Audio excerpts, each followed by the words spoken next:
Okay, today I put some heads on my Atlatl darts. These are darts made of river cane. On this one I put a little thump head that just slips on there.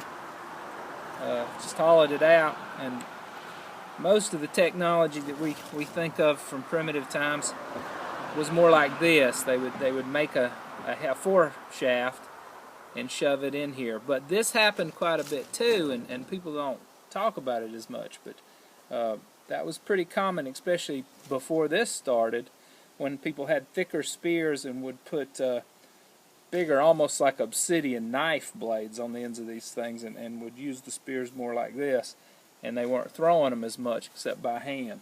So this is more of a pre-Atlatl technology, but it's still not uncommon. You don't see it as much, and archaeologists don't talk about it as much. But I have used a key to make a little arrowhead. I'm not into flint knapping yet. That's coming soon, and I've fletched a couple of these arrows with some turkey feathers, and we're gonna look at the difference between the thump head. I'm calling it a thump head because it just thumps. It will penetrate, but it's a lot easier to get out. So I like these for targets. And we're gonna try this key one, this metal head, for the first time. I've also done some improvisation on the Atlatl for these river cane arrows. Most of my Atlatls have a little, it's like a tit, you know. They have a little notch. That would be the best way to put it. A little notch that fits in the sides of my thicker spears. Well, this one I drilled a hole instead, and it works pretty well because the end of that arrow goes right in the hole, and it creates the same effect that the little notch would. So this is how I'm throwing them. And we're just going to throw a couple of these here. Oh, that one went over.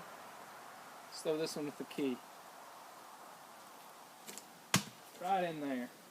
So that's pretty good. Now I'm going to show you why I like to use these tips for target practice and not so much the heads. Now I have that fore shaft has sunk that far into this styrofoam.